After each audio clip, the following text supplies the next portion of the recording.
आज़ादी के लगभग 4 साल बाद अगर कोई व्यक्ति ये सोच रहा था कि इस देश के अधिकारों की नई परिभाषा क्या हो सकती है, तो बाबा साहब भीमराव अंबेडकर थे। उस दौर में आज़ादी के ठीक 4 साल बाद जब ये देश भुखमरी से भी लड़ रहा था, गरीबी से भी लड़ रहा था और लड़ रहा था उन तमाम समस्याओं से जो ताज़ा ताज़ा आज़ाद हुए एक मुल्क को तुरंत मिलती हैं। लेकिन इन सब कठिन परिस्थितियों में भी अगर कोई व्यक्ति ये सोच पा रहा था कि इस आज़ाद देश में महिलाओं की भूमिका क्या हो और उनको कैसे अधिकार मिले, वो व्यक्ति सिर्फ एक ही थे, वो बाबा साहब भीमराव अंबेडकर थे। बाबा साहब भीमराव अंबेडकर को आपके सामने एक आरक्षण देने वाले व्यक्ति, आरक्षण के जनक के तौर पर रखा जाता है हमेशा।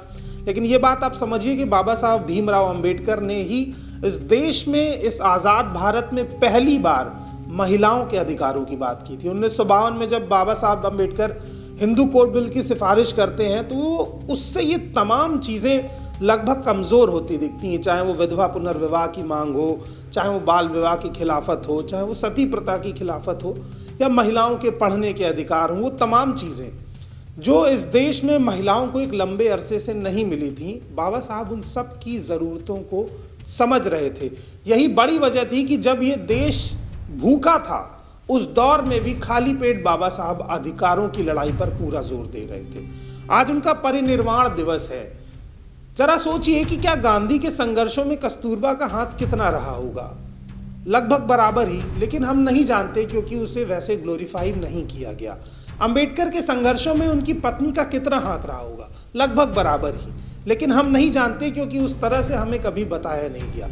असल में पितृसत्तात्मक देशों की ये व्यवस्था है कि वो स्त्रियों के संघर्ष को ग्लोरीफाई नहीं करते हैं और अवसर भी बड़ी देर से मिल पाते हैं।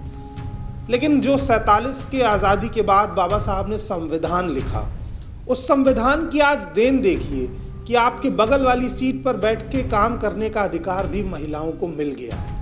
आज देश के बैंक से लेकर के और देश की आर्मी के टैंक तक महिलाएं हैं और ये सब अधिकार देने की व्यवस्था अगर कोई व्यक्ति सुनिश्चित कर रहा था तो वो सिर्फ बाबा साहब भीमराव अंबेडकर थे। आज भी समाज परिवर्तित नहीं हुआ है मगर महिलाओं को अधिकार मिल गए हैं, इसलिए टकराव की स्थितियां उत्पन्न होती हैं। आप सोचिए कि कई बार महिलाओं को ये कहकर अवसर नहीं दिए जाते हैं कि उनकी शारीरिक संरचनाएं अलग हैं। कई बार उनके कपड़ों को लेकर के भी सवाल खड़े किए जाते हैं, लेकिन आज वो अपनी मर्जी के कपड़े पहनकर किसी भी दफ्तर में जाकर बैठकर काम कर सकती हैं और कोई उन्हें टोक नहीं सकता है, सिर्फ इसलिए कि उनको ये अधिकार अंबेडकर देकर गए थे और टोकने वाला व्यक्ति ये हैसियत नहीं रखता है, लेकिन फिर भी वो इन पर बातें करता है। ये समाज का काम है। तो अंबेडकर का जो पूरा संघर्ष था उसका एक बहुत बड़ा हिस्सा या कहूँ आधा हिस्सा इस देश की आधी आबादी की जो आज़ादी है वो अंबेडकर ने दी है।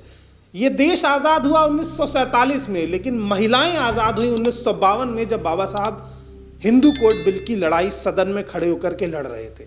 मैं कभी कभी सोचता हूं कि इस देश में एक व्यक्ति जिसने पहले इस देश के सबसे शोषित समाज, जो जाति आधार पर शोषित था, उसके लिए समुचित व्यवस्था की, फिर इस देश का दूसरा शोषित समाज जो इस देश की महिलाएं, उनके लिए अधिकारों की समुचित व्यवस्था की और उसके बाद इस देश के हर व्यक्ति को समानता की परिभाषा सुनिश्चित की।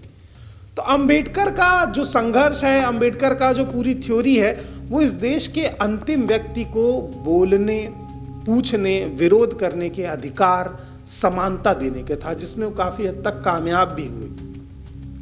आज के दौर में जब महिलाएं महिलावाद की बात करती हैं तो शायद उन्हें इसके जनक के तौर पर अंबेडकर को देखना चाहिए। कहीं ऐसा ना हो कि जिस व्यक्ति ने आपको अधिकार दिए, सिर्फ आरक्षण के जनक के नाम पर आपके दिल में उसके लिए नफरत पैदा की जा रही हो, क्योंकि कभी आपने उसे महिलाओं से जुड़े विषय के तौर पर देखा ही नहीं। बाबा साहब अंबेडकर ने इस देश में हर उस हिस्से में जहां पर शोषण और दमन था, उस हिस्से में अधिकार और समानता भरने के पूरे प्रयत्न किए हैं।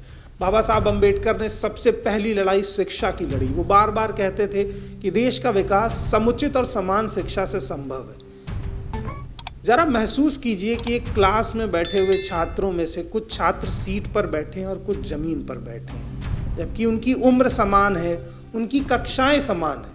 वो जो पढ़ रहे हैं वो भी वही समानता के साथ पढ़ रहे हैं और जो टीचर पढ़ा रहा है वो भी सेम है।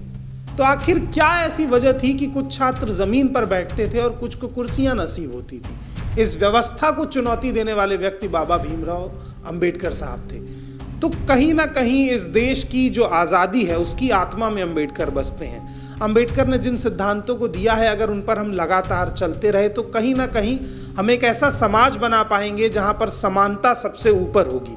अंबेडकर के संघर्षों को नमन कीजिए, आज उनका परिनिर्वाण दिवस है।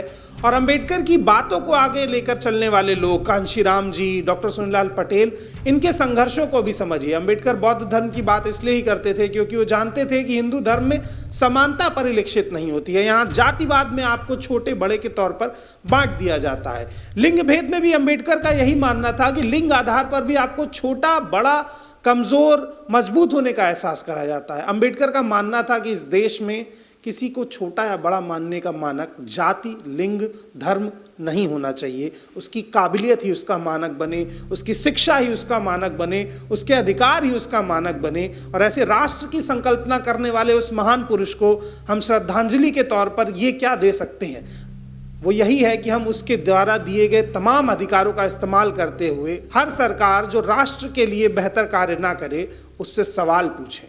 बाकी अपडेट्स के लिए बोलतंत्र को सब्सक्राइब कीजिए, क्योंकि बहुजनों के हक और अधिकार की बात करने के लिए बहुजन मीडिया ही सामने आता है। हम आपसे बार बार कहते हैं कि बाबा साहब अंबेडकर के सिद्धांतों पर मेन स्ट्रीम मीडिया बात नहीं करता है। सवर्णों के मीडिया के खिलाफ हमारी इस लड़ाई में बोलतंत्र से जुड़िए, हमें सब्सक्राइब कीजिए, क्योंकि आपका सब्सक्रिप्शन बहुजन मीडिया को और मजबूत बनाएगा। बाकी अपडेट्स के लिए बोलतंत्र से जुड़े रहिए। जय भीम।